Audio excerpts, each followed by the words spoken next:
go to introduce myself very quickly because we want to hear all about Staci. She had amazing uh, story and her book and all that.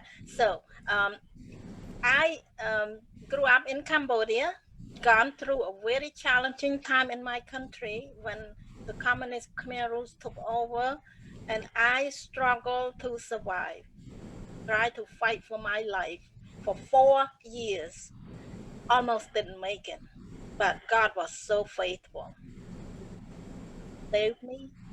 Not only that, hide me while I escaped. So I was able to get out from Cambodia and finally for a long journey I arrived in United States. That's why I'm here. So um, so that's all I want to say about me. And I have my website sarahim.com. You can find my book and my service. I'm a speaker, inspirational speaker. So if you need my service, just reach out. Thank you. Oh wow, she has been fine-tuned since May. She has changed her intro. Awesome, Sarah. So if you are new here on this platform, welcome. We're here Monday, Tuesday, and Thursday featuring our wonderful guest story. Whoever have a thriving story, we welcome them to come here and share with our audience. So like Sarah, I was too a former refugee that we fled Vietnam in 1979, also under 4 years of communist regime. So my journey is a little different because I went on the sea route instead of the jungle. But the journey, the difficult of rebuilding our life is the same. It's the same sort of suffering, struggles. And I want to say that courage, which is the theme of this month, and determination to make it through, to make it so we can thrive just like anyone who's been given to the opportunity. And ever since, it didn't take me that quickly. It took me 4 decades for me to actually be brave enough to tell my story. So I also have a book that I wrote, and it was out since last September. And the book is called I Did Not Miss the Boat. And I don't want anyone to miss their boat of life, to live a happy life. And this is what we are all about, focusing on the thriving conversation. And today, Staci going to share with us about her difficult journey and what courage and determination get her out of her ruts, and how did she actually want to share her message with the world. So welcome, Staci. Thank you so much, Lee and Sarah. I'm so happy to be here. Yeah, we can't wait to hear your story. And if you could tell our audience, who are you, and what's up with you, and what's so special about today? My name is Staci Diffendaffer. I'm an author, and that is why today is so special for me. I've just launched my book, Unconditioned Love, Healing Hearts and Minds in a Time of Conflict and Division. So I'm so thrilled to be here. Congratulations. Yeah. Thank you. Yeah. It's a wonderful way to celebrate by being here. Absolutely, absolutely. Now, what make you want to write that book? And if you don't mind, share as much as little, whatever you want to share with our audience and with us. We'd love to hear it. Absolutely.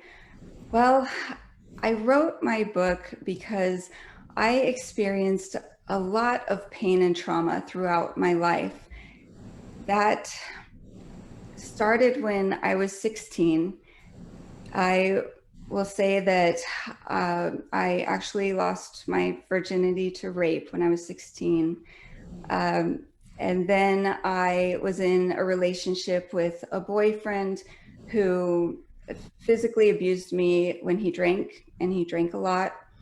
He would do things like push me down the stairs or slam my head into a wall. Later, I was out with a friend and I was roofied. Thankfully, my friend was able to get me away from the man who was trying to rape me. Um, I worked for a search engine optimization company, and the CFO befriended me, and he seems like a really nice guy. We hung out a lot for a long time outside of work. One day I was telling him that I was having a really hard time paying my bills. I wasn't asking for help. I just was talking to him like a friend. I was confiding in him. And he told me that he would pay my bills if I gave him a sexual favor.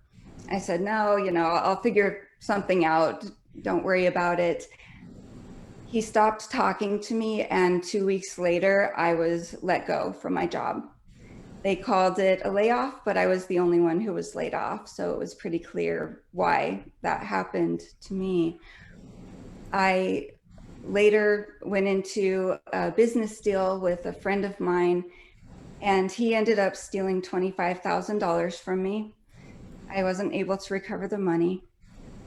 When I was 24, I started an insurance agency from the ground up. I worked really hard and I started doing quite well. Around that time, I developed a chronic illness called fibromyalgia.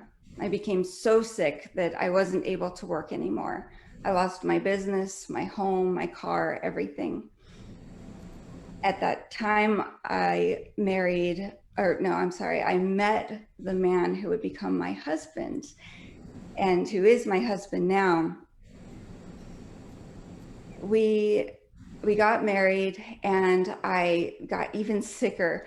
I was bedridden, so I was just spent all of my time in bed or in my recliner. Making lunch was very difficult for me to do. He worked in a job that required him to travel 50% of the time. So he was out of town every other week. When he came home to a house that was a mess, and so was I. I was severely depressed. I cried all the time, and I had really bad anxiety. I had panic attacks constantly.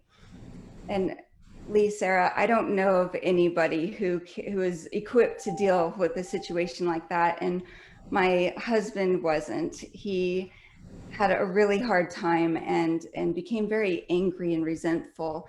So he would start to say things to me like, that I made him unhappy, and he didn't sign up for this. Well, of course, that hurt me really badly. And I started to put together the fact that all of the pain in my life was caused by men. So I developed this unconscious belief that men are bad, men are a threat. And I didn't realize that I had that mindset, but it came out in the words that I said. So when a man would offend me, and I was easily offended at that point, I would say things like, well, that figures, of course, he's a guy, of course he would do that. And that was a signal that I was grouping a type of person, a group of people. I was categorizing them and associating them with a particular behavior. Well, once I did that, it wasn't long before I was grouping a lot of people and categorizing them. I had to see doctors constantly. They didn't have the answer to help me. So they would prescribe a ton of medication, which would cause a lot of side effects, and it really just made me feel worse. So I grouped doctors into the bad and threat category, and pretty soon it was everybody. So all of this pain and wounds that I had, I didn't know how to deal with it. I didn't have the proper tools to deal with it.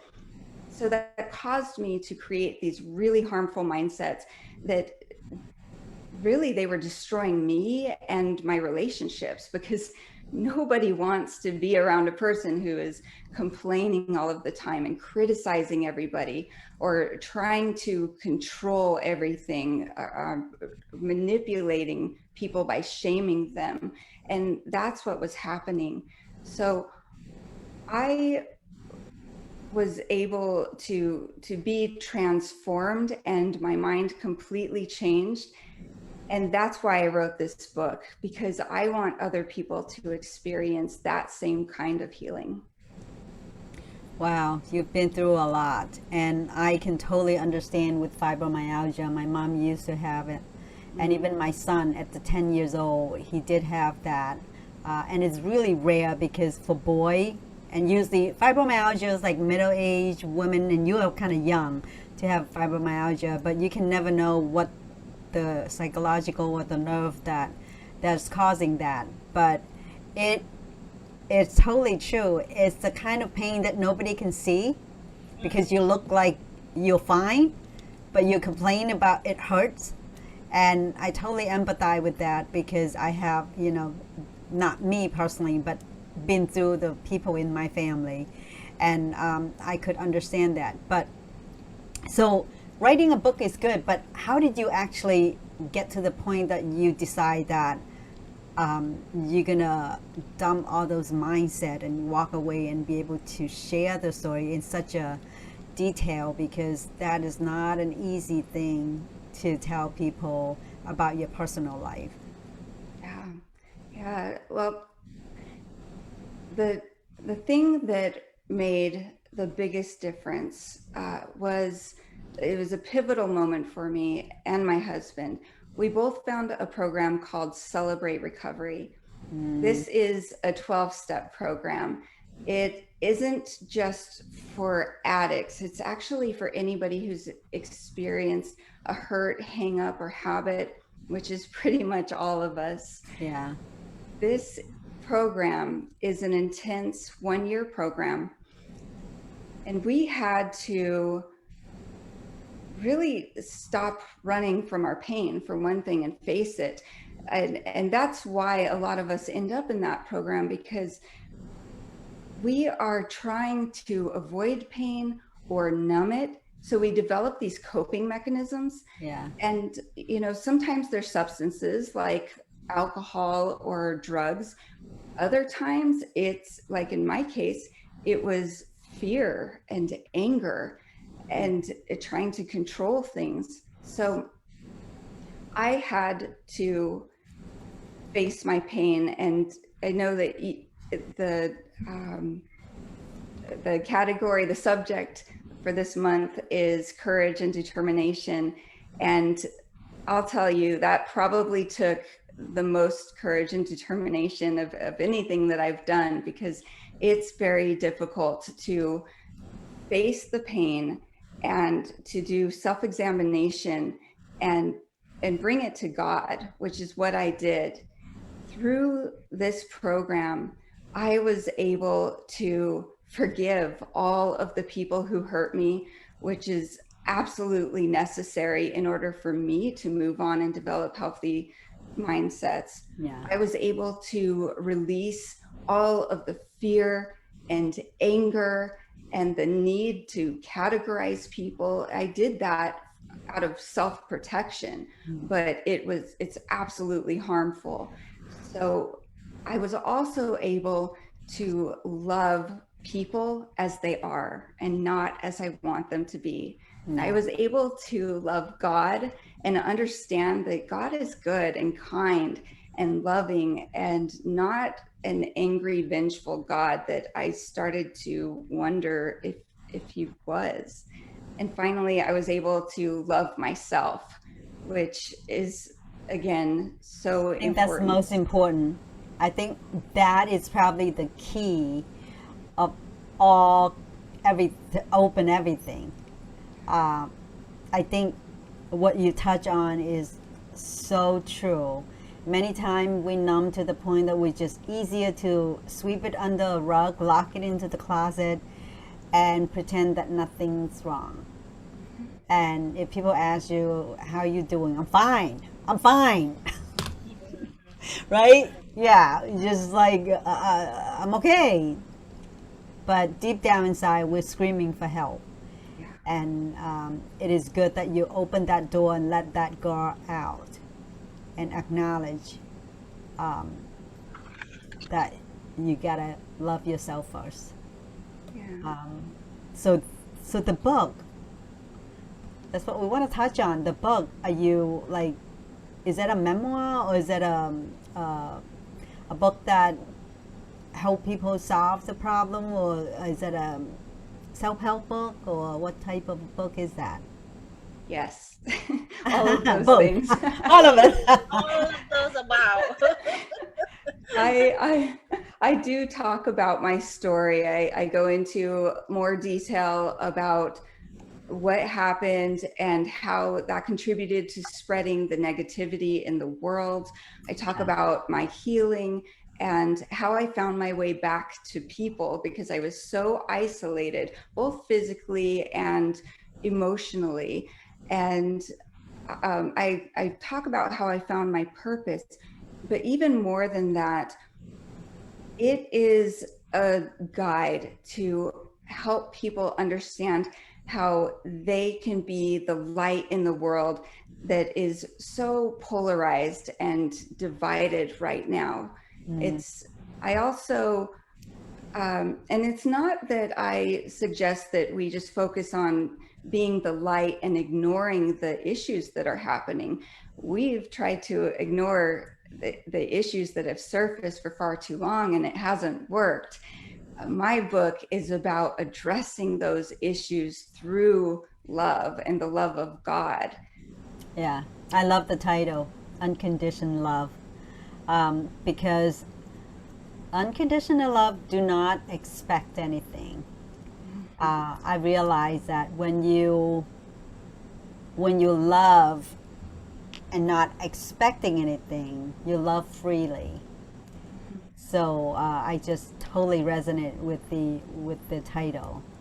Yeah. Um, And the ability to let go of the anger and the bitterness against the yeah, people. That's the beginning of the healing process. Yes. And yeah. I think acknowledging is the first step. Acknowledging that, yeah, that's a problem here. So I really applaud that you and your husband go through it together, because when you go through things together, you understand each other a whole lot more, instead of saying, oh, you have the problem, you got to go see somebody and I'm just sitting here and wait, you know. So it's very great of him to walk that journey with you. Yeah, and that's exactly what we did, Lee. We blamed each other. We couldn't see our own responsibility in it. We just thought that's the other person's fault. In fact, it's funny because when we first heard about the program, he said, maybe we should do that. And I looked at him and I said, maybe you should do that. You're the one with the problem. And but you know what? I have to give him credit. He did it first. Yeah, Even though I wasn't willing to do it with him, he did it first. And I could see the changes in him. And that made me think, you know, I think I yeah. do want to visit this. No, this is great. So is that program through a church, or is that through, um, Yeah, I mean, yeah, how? it's yeah, it's very popular in most church, in most big church. yeah, it's a 12-step program, but it's a Christ-centered 12-step program. And so we found it through our church. Hmm. Mhm. And I Okay. do love that they include everybody in it. Not that there's anything wrong with just, you know, AA or NA. Right. That's fantastic. But in this, it covers everything and it works. So everyone who has trauma or been Mhm. through some sort of suffering, Yeah. um, okay, Or has I developed and coping they mechanisms. can do couple or single or It is a single, yeah. So you can go to a group setting, and then also you want to go to it's kind of like a class. They call it the step study. You do it individually. uh-huh. But So yeah, yeah, so it's really great that I'm so glad that it saved your marriage, and and it not just did. that. Yeah. You have bring you around so you can help more people Yeah. with your book, which is so good. So, what's the next step after the book is published? I am I hopefully will be doing some more podcasts and just sharing my message. Um, I'm really hoping that people through this book will find their own pain to purpose redemption story and their unique part in transforming culture, and also the ways that we can uproot the mindsets that divide us. That's really important to me. I want to see people come together and be able to have vulnerable conversations about the things that are dividing us. My friends and my husband and I have all been able to find that place to talk about things. We talk about really sensitive issues like politics Yeah, and all of those like race bias, gender bias. We talk about those things, and we do it though in a way that we value the people more than trying to change them. right. And that's what my book talks about, that we can actually make a really big difference when first we love and value people more than anything, and then we're able to listen and really hear the other person, not just Yeah. wait until they're finished to talk. And that really works in our group. We all have very different opinions, but at the end of that conversation, we actually value and respect each other even more. Great. It is so needed now. I think the past couple years, our nation has really actually polarized to the point that so many really crazy incidents. And I am saying that this month is the AAPI Heritage Month. And I'm glad that this month couldn't come sooner than any time, because from the past incident last, is more rising on the Asian hate crimes that is more featuring on the media. So I really appreciate the fact that people get to acknowledge there is a problem. There is a problem before you can even solve the problem. You got to acknowledge that's the problem. If you brush it aside and say, there's no problem, we always have this kind of thing. It just like deal with it, because that is not accepting the problem. And so that is the very first thing, to sit down to have a dialogue across the culture, across the gender, across the racial. We got to find out. It's like, I know nothing about you. You know nothing about me. But after this dialogue, I really feel compassion and really feel empathy for what you have been through. So, and if you know my story and Sarah's story, you probably have a deep compassion for us. So there's no way you want to harm us, or, oh, I want to harm you, because we all come from a place of hurt, and we don't want anything more than a happy place, a peaceful place. So I really am appreciate the program that you've gone through, and now you are speaking out, and also help other people to do that. Thank you. Yeah, I think it's so important that if we can just stop yelling our opinions and plugging our ears, and just get to know the people that we don't understand or that are opposing us. Like you said, Lee, if we can exchange experiences, that's where transformation takes place. Yeah. Because of course we have compassion for each other's experiences, Right. but we don't get to hear that when we're separated and just shouting our truths. Right. Yeah. That's why a platform like ours and a platform like Check Your Game, it's very wonderful that people have a place where they can share their story. So we can all benefit from each other. Right. And that's why a year ago, when we get into this pandemic, so Sarah and I were just like, how are we going to be able to create a conversation. It's just a safe place for us to talk. And we talked for a while, and then we realized that it's not enough. Just the two of us, just not enough. Our story is not going to be broadened enough. So it has been a year, and we're so happy that we have met so many beautiful, wonderful people, and their stories just heartbreaking stories, and they're turning around and make the world a better place because we have a platform for them to have a dialogue. So everybody should be able to be brave and talk about it, Yeah. right? Yeah, I appreciate what you guys are doing with this platform, and Gary does a wonderful job with Check Your Game as well. Yeah, and it's nothing make us more happier to know that if somebody listened to this and trigger about the idea or things that how to make things better, that's what the purpose of this platform is for. And so do you have like a program yourself after the book, or do you like, how do people find you? I mean, I know that your book is just published today. Is it available on Amazon or on your Yes. website, or? Yeah, you can find my book on Amazon. You can go to my website to see the endorsements from leaders. My website is ownyourvictory.com. I like I that.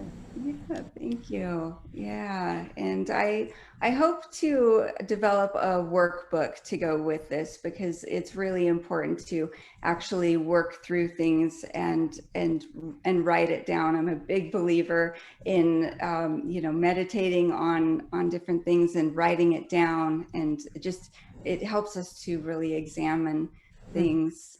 And I'm also on LinkedIn, Facebook, and Instagram. Okay. So all of this I forgot to ask you. What's your prior profession? Why? Well, I did own an insurance agency Okay. until I Okay. lost So you're that. an entrepreneur. You're an entrepreneur. Yeah. Yes, yeah. In Yeah. fact, right now, with my husband, we have a real estate rental property business. Okay. Awesome.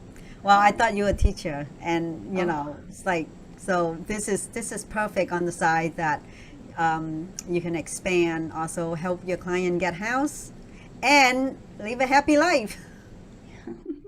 So buy a house from Stacy, and you get a free workbook. I'm just kidding. She get offered. I'm just being funny.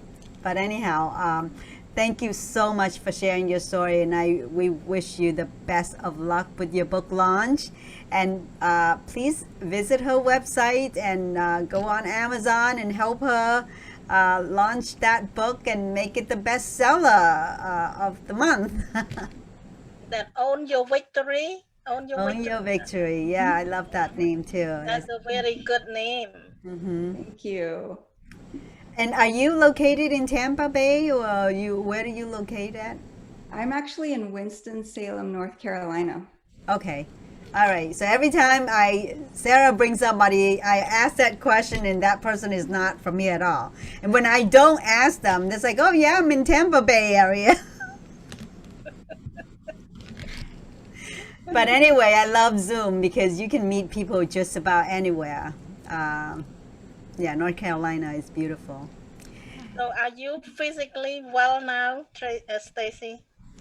I have gone through so much healing. I have done, I changed my diet completely. I found some food allergies, and I studied natural medicine myself for years.